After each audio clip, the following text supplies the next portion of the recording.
an overrated experience. Artists, because what people don't understand is that we kind of have to find ourselves in the public eye. Like we only find ourselves by releasing music and figure out how our voice sounds and getting the feedback and this doesn't sound like you, this sounds like you. And so throughout all the projects that I've done, I think I finally found me more than I've ever had with this project, and the feedback has been awesome. It's been working at every show. I've just been decided to release more videos and go on the road. Right, is that gonna be prom shit? Yeah. Yeah. Along with that is your single for sure. Alright. Yeah. I'm coming in right there. Oh man, the best moment so far.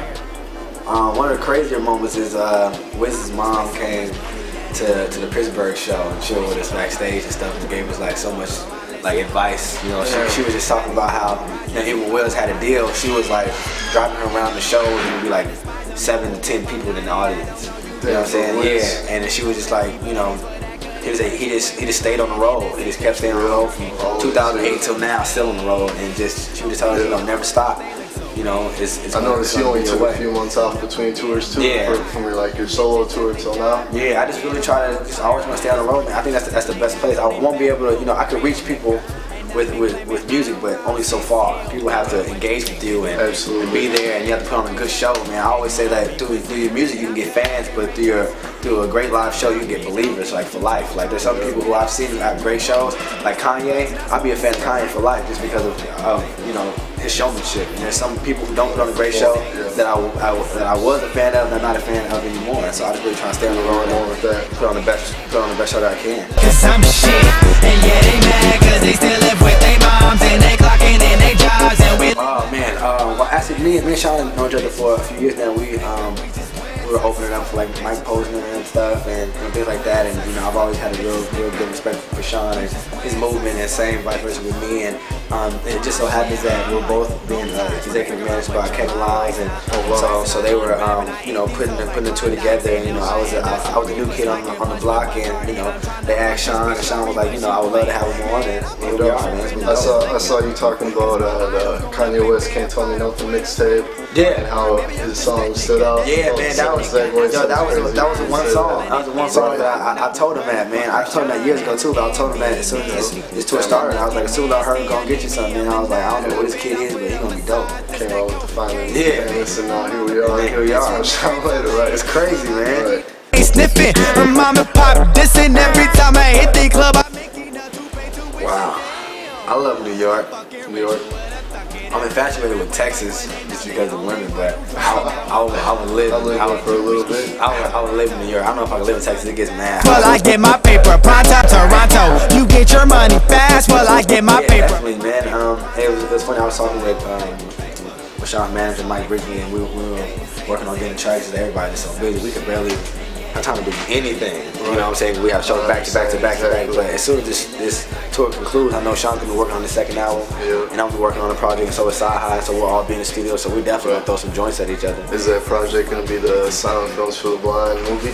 Yeah, man. I said I'm really working on trying to get that to come out like first week February. Most definitely that first quarter, but I'm working hard on it, man. And you know, you can just tell just from this one, from the Silent Film, man, that I think that I've really gotten better. You know, it's just practice. Everything is practice. It has come together more as a whole project. So I couldn't be happier with the results and all the people that helped me with it, man. Yeah. And they shit don't bang. It don't though. One word. Man, I just really just love doing me. You know what I'm saying? I think that we were, you know, I view major labels as like another teammate adding to your team, and you never want to bring in a teammate that's going to disrupt the chemistry, no matter how good they are. You know, there's some, you know, that I don't want them. So whenever we find that perfect relationship that we can all gel together, we all see each other as equals and all working for the equal goal. Because at the end of the day, when you're hot, people are going to say a lot of things. You know what I'm saying? And it's up to you to decipher who's telling the truth and who's not. Right. And right now, kind of wait until that top moment wears off and see who's still there. And still sitting. And so you know, we've been courting a lot of people, but right now we're just building our brand. You know, and just really want to stand strong, and so that when we do that, we can just walk in the building and sit at whoever desk and put our feet up. No one can get mad at us because we are who we are.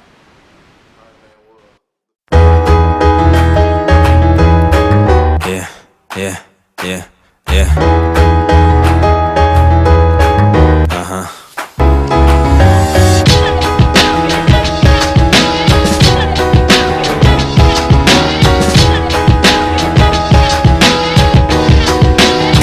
I got all these hoes stepping like they deltas. My fine flow is first class, nigga, Delta. My wine hoe is 40 plus, nigga, Stella. My Latin hoe be causing dramas like novellas. But I be in that Tony Stark shit, Audi when I park shit. I can smell your breath from here, it's obvious you talk shit. I'm not the best this year, y'all be talking dog shit. And every time I spit a class, they verse, they be like, oh shit.